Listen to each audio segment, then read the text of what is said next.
महाराष्ट्राची आध्यात्मिक राजधानी पंढरपूर येथील श्री विठ्ठल रुक्मिणीच्या दर्शनासाठी लाखो भाविक महाराष्ट्राच्या कानाकोपऱ्यातून येत असतात।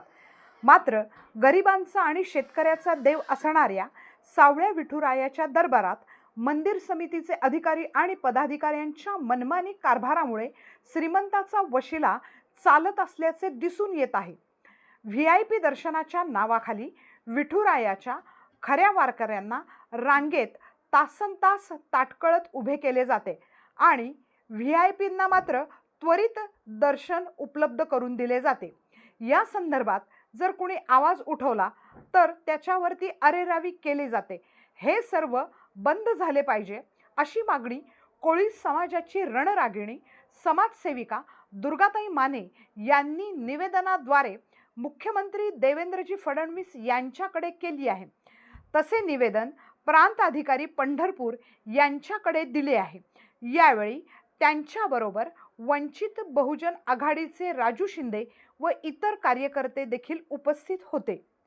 मी दुर्गाताई सचिन माने, मी सामाजिक कार्यकर्ती कोळीची रणरागिणी म्हणून मला ओळखलं जातं। पश्चिम महाराष्ट्र महिला अध्यक्ष पण आहे मी आदिवासी समाजाची। आणि माझा विषय असा आहे की आज जिल्हाधिकाऱ्यांनी, मंत्र्यांनी आणि आपले पालकमंत्र्यांनी जे VIP दर्शन आहे ते बंद करण्याचे आदेश देऊन सुद्धा VIP दर्शन बंद झालेले नाही। आणि त्या दिवशी तुकाराम भवन येथे VIP दर्शनाला आलेले लोक सर्व त्यांचे व्हिडिओ आणि त्यांचे रेकॉर्ड आणि VIP दर्शन हे असे रेकॉर्ड आहेत की ताई आमचं 5 मिनिटामध्ये VIP दर्शन झालं। मग ह्या लोकांसाठी VIP आहे तर मग जे आज आळंदीपासून पायी चालत येणारे मग ते कोण आहेत? मग मला एक सांगायचं आहे की सगळ्यांना ह्या माध्यमातून वारीचं सध्या तर आपल्या इथं खूप मोठी वारीचं हे असतं, आनंद सोहळा असतो, टाळ मृदुंगाच्या गजरामध्ये सगळे असतात। पण मला काय म्हणायचे, ज्या वेळेस आपले डॉक्टर बाबासाहेब आंबेडकर लहान होते त्यावेळेस त्यांच्यावरती ते अन्याय झालेला आहे। त्यांना सुद्धा वारीला पंढरपूरला कधी येऊन दिलेलं नव्हतं। ज्या वेळेस त्यांनी त्यातून शिकत गेले, त्यातून त्यांचा अपमान होत गेला, तेव्हा ते घडत गेले आणि घडत त्यांनी सर्वांना घडवलं। खरं तर त्यांचा मला अभिमान आहे।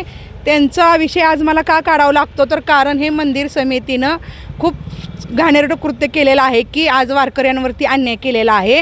आणि जे पैसेवाली आहेत, जे मोठी आणि आमदार खासदार मंत्र्यांची आजी माजी नगरसेवकांची जी लोक आहेत त्यांना VIP दर्शन दिलं जातं। मग माझी जी आज मशानभूमीपाशी इतकं घाणीचं साम्राज्य आहे, तिथं मुतारीचा इतका वास येतो तर तिथं म्हणजे वास येतो की 5 मिनटंसुद्धा मला थांबावं असं वाटलं नाही।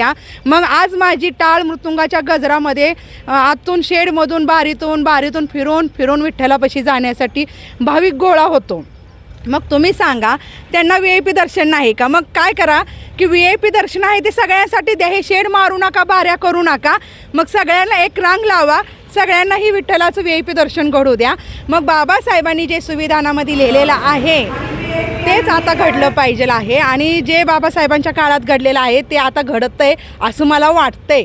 फिरून मला काय वाटतंय की VIP आणि VIP ह्या लोकांमध्ये दुजाभाव केला जातो आहे आणि हा दुजाभाव फक्त मंदिर समितीतले शेळके साहेब, सोत्रे साहेब, गहिनाथ हौशीकर महाराज हे 3 लोक हे कृत्य करत आहेत। त्यामुळं माझी एकच विनंती आहे की माझी मागणी आता सध्या आहे की ही VIP दर्शन कायम बंद व्हावं आणि VIP दर्शन ठेवायचं असेल तर सर्व वारकरी आणि सर्वसामान्य जनता आहे सगळ्यासाठी ठेवा आणि इथं फक्त मोठी लोक बघून VIP दर्शन देऊन एवढीच माझी विनंती आहे। मागणी जर मान्य नाही झाली तर काय करणार आहे? ही मागणी माझी नाही मान्य झाली तर येईल त्या 4 तारखेला माझं तहसील कार्यालयाचे इथे उपोषण असणार आहे, अन्न पाणी त्याग आणि 3 दिवस माझं उपोषण राहणार आहे। आणि ज्या वेळेस विठ्ठलाला मुख्यमंत्र्यांच्या हातून अभिषेक होणार आहे त्या दिवशी माझं आत्मदहन असणार आहे। तिकडे माझ्या विठ्ठू माऊलीला दुधाचा अभिषेक होईल आणि इकडे त्याच्या लेकीला वारकरी भक्तासाठी लढत आहे, त्या लेकीच्या देहाला तिच्या चितेला इकडे आग लागेल। मग हे सरकारने ठरवावे की आणि ह्याला जोखमदार कोण आहे, मंदिर समिती का ही जनता?